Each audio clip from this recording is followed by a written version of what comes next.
Hello, this is Teri Johnson from the Center for Healing, and I want to talk with you about boundaries. Boundaries is something that I hear so much from specifically women about that they're really struggling with. And this is where I really wanted to educate you all, because I find that most of the time people are really struggling with having just enough knowledge about boundaries to create chaos in their life. And so I wanted to talk with how boundaries work. So boundaries, and this is always the biggest myth, boundaries cannot be put on anyone. Boundaries are something that we need to put on ourselves. When a behavior is happening that you're seeing that you can't tolerate anymore, that's a boundary that we need to put on ourselves. So the analogy I like to discuss with boundaries is, imagine you have a beautiful cottage. So for instance, at the Center for Healing and the Marriage Recovery Center, we have an amazingly beautiful cottage on the Puget Sound. And imagine you have a fence around this cottage, and that fence has a big gate on it, and that gate has a lock. So you get to decide, with that gate that is locked, you get to decide who comes in that gate and who must stay out, or what behavior comes in that gate and what stays out. So this is where, if you can use this visual analogy to understand how boundaries work, you have a choice in terms of how people treat you and what behaviors come at you. And so the first part of boundaries is internal boundaries. So internal boundaries is, what am I going to be able to take on? So what am I personally going to let in my gate? So if someone were to say to me, Teri, you're extremely judgmental, I'd have to really stop and think, you know what? Am I judgmental? And I'd really have to process that with who I am at the core. And I know at the core, even though in the years past I have been judgmental, I am no longer judgmental.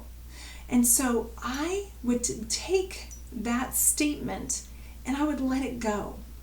Now, if someone were to say to me, Teri, you shop too much, well, guess what? I would have to take that in and go, they're right.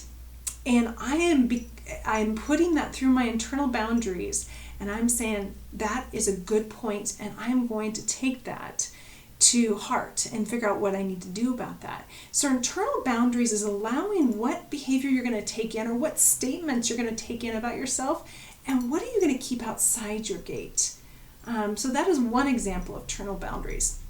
Now there's a couple different categories within external boundaries. So external boundaries is anything outside of you. So the first one is a casual boundary. Now, a casual boundary, we don't see a whole lot. It's more, you know what, it would really mean a lot to me if you would spend a little bit more time with me. So that wouldn't even really be a boundary. It would be more of a request. Sometimes it comes across as a nag or a whine. I do hear that often. But that's what external boundaries, more of a casual side. You're kind of requesting, kind of whining, kind of complaining, nagging. And then with collaborative boundaries, that's the next external boundary. With collaborative boundaries, you come together, you collaborate with your mate, you collaborate with your friends, your family, to say, hey, this is what I really need.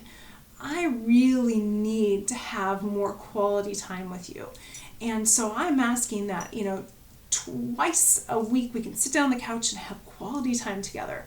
So that would be more collaborative, because you'd be also hearing what's important to the other person, and together you would come up with an agreement. So the last one, which is the most typical, is concrete boundaries. So with concrete boundaries, it's kind of gotten to the point where this behavior, the behavior that keeps coming at you, is just not acceptable anymore, and you can't take it on anymore. So you've come to the point where you need to keep your gate closed. With casual boundaries, your gate's wide open. With collaborative boundaries, your gate is cautiously open. Now, with concrete boundaries, your gate is closed. And so what I work with is I work with a lot of emotional abuse. And so a concrete boundary would look like, I can't tolerate being spoken to disrespectfully anymore.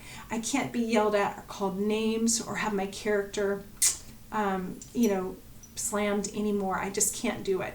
And so because of that, I will no longer be engaging in any conversation that has any emotional abuse, any yelling, screaming, attacking my character. If you choose to do that, so this is the verbiage of a boundary.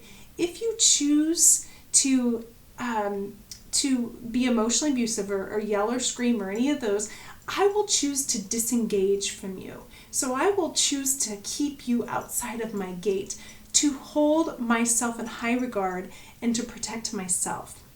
And so that's where boundaries are really critical, because it is protecting you and your value, and concrete boundaries allow you to have a choice on who can treat you a certain way and what behavior you're going to let in that gate. So concrete boundaries are very, very important to put in place. And with concrete boundaries, you keep that gate closed and there is consequences for violating it. If someone tries to jump over your gate, there is a violation and a concrete consequence comes into play. And I'm going to have a whole other video on consequences, but just know that consequences are very, very important to make sure that boundaries are upheld and honored. So if you're watching this today and you're really struggling with boundaries, I would love to help you. I work every day with women and with men who are living a boundaryless life, and it doesn't have to be that way. So if you are struggling with boundaries, I would love to talk with you. You can give me a call. You can also email me, or you can go to our website, and that is www.thecenterforhealing.org. Or, of course, we have our Marriage Recovery Center, which is www.marriagerecoverycenter.com. But again, this is Teri Johnson here to help you with boundaries. So please reach out to me and have a great one.